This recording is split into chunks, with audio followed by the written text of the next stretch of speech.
Bonjour tout le monde et bienvenue pour ces nouvelles vidéos que je vais faire maintenant sur le crawler. Bien sûr, il y en aura aussi sur des vidéos sur tout ce qui est RCTP, mais pour l'instant, on passe sur du crawler au vu du peu de salons et de possibilités de se rassembler. Donc pour cette première vidéo crawler que je vais vous présenter le ZP1002 que j'ai commandé pour ma fille pour faire du crawler avec moi.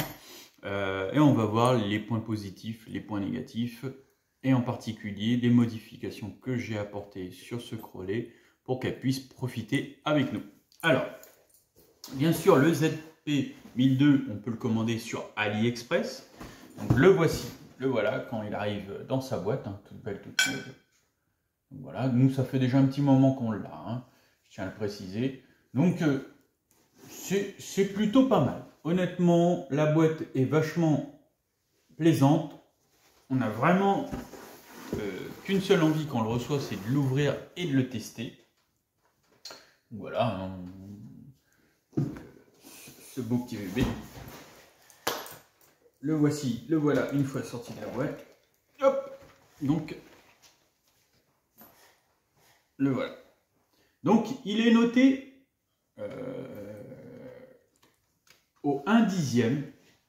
Je tiens à préciser que pour ma part, au vu de ce que j'ai déjà pu rouler en 1/10, c'est pas vraiment du 1/10. Je pense qu'il est légèrement en dessous de 1/10, mais ça reste quand même un beau petit 4x4. Donc on va d'abord voir les points, moi je dirais négatifs en premier. Pourquoi? Parce que il y en a que quelques-uns et c'est essentiellement sur le fait de l'électronique.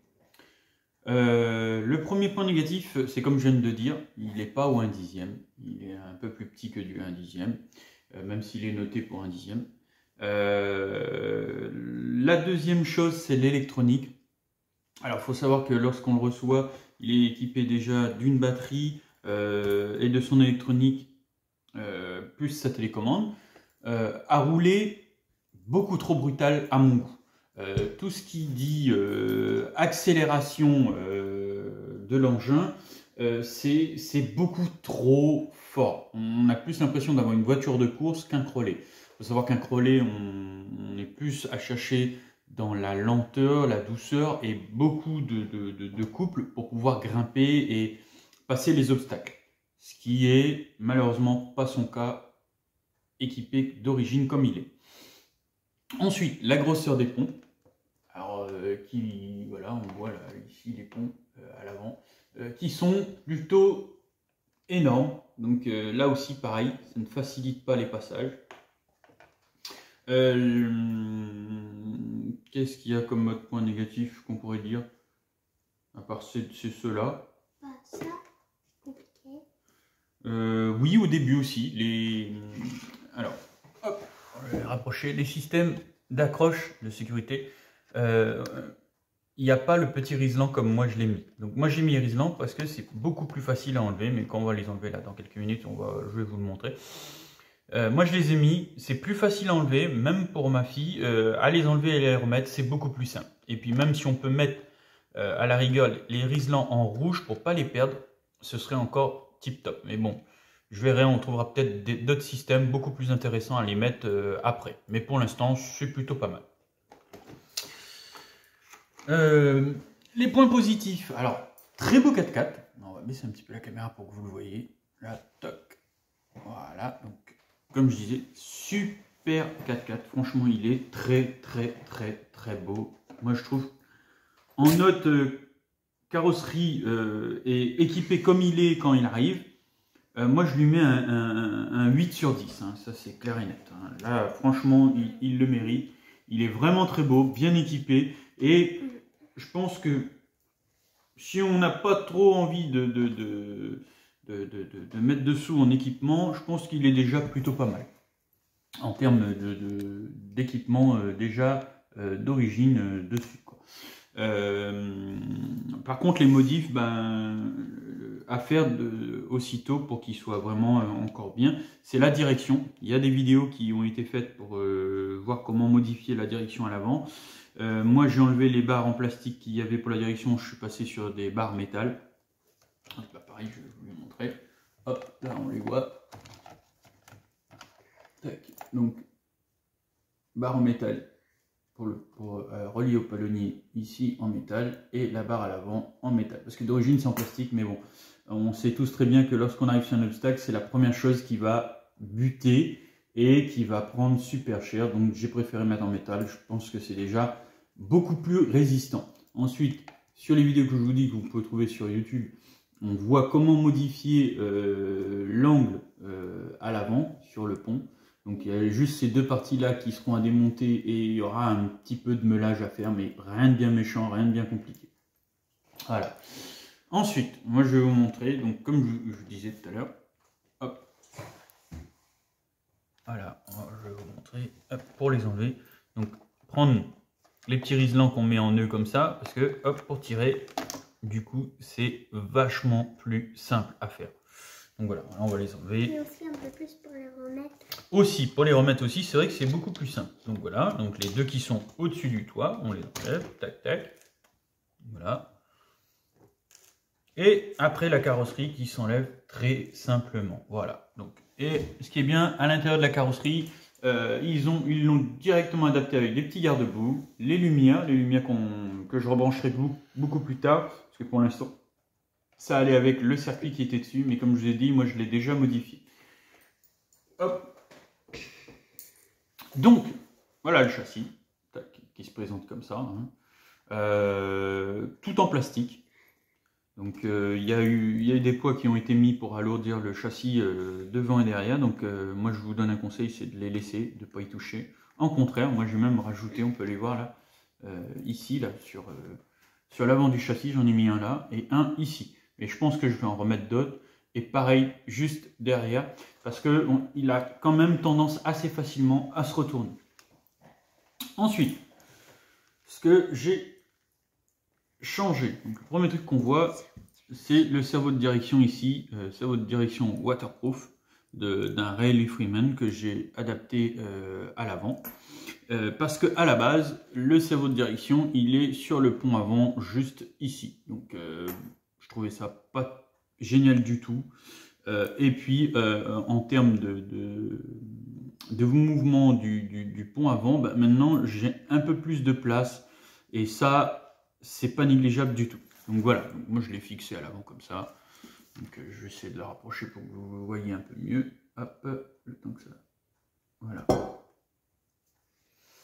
Ensuite, ce qu'on a changé, bon, bah, c'est tout l'électronique. On est passé sur un moteur de 60 tours Crowley, un ESC Riley Freeman que j'ai récupéré d'un des Freeman que j'ai eu, et le récepteur d'un récepteur Connect avec la télécommande Connect. Donc voilà, tout simplement, hein. C'est un Connect 3 voies, il n'y a pas besoin de plus parce que là on n'a pas beaucoup d'installation et puis c'est vraiment pour qu'il tourne.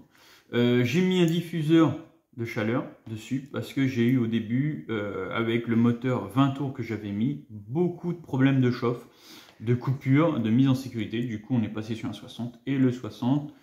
Si je peux vous donner un conseil, c'est ce qu'il y a de meilleur à monter dessus. En 60 tours, c'est parfait. Les amortisseurs, je les ai modifiés aussi, mais ils sont d'origine. Il y a une vis de réglage, donc je vous conseille d'aller aussi bien à l'avant qu'à l'arrière, là on les voit, d'aller au maximum de la butée en bas. Parce que franchement, bah, ils sont hyper souples, ils sont vraiment très souples. Bon, le fait de visser jusqu'au bas comme ça, on durcit quand même un petit peu, mais ça n'empêchera pas, au niveau des passages un peu compliqués, d'avoir quand même une très bonne réaction du châssis.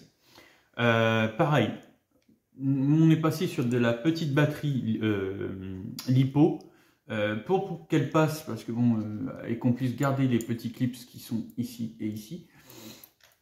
J'ai fait une entaille ici pour que le fil puisse passer et qu'il ne soit pas gêné lorsqu'on referme le couvercle. Et voilà.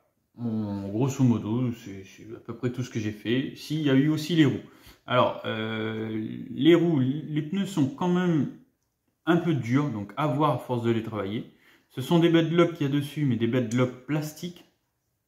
On peut passer sur des bedlocks en 1,9 ou un peu moins gros que du 1,9. Faut savoir que si vous essayez de passer avec du 1,9, ça va frotter dans la carrosserie, ça va empêcher le véhicule d'avancer, donc il y aura peut-être des modifs plus importantes à faire. Pour l'instant, c'est celle qui passe le mieux. Pour l'instant, je ne les ai pas changées et je pense qu'on ne va pas les changer pour une question que ça frotte le moins possible, quoi.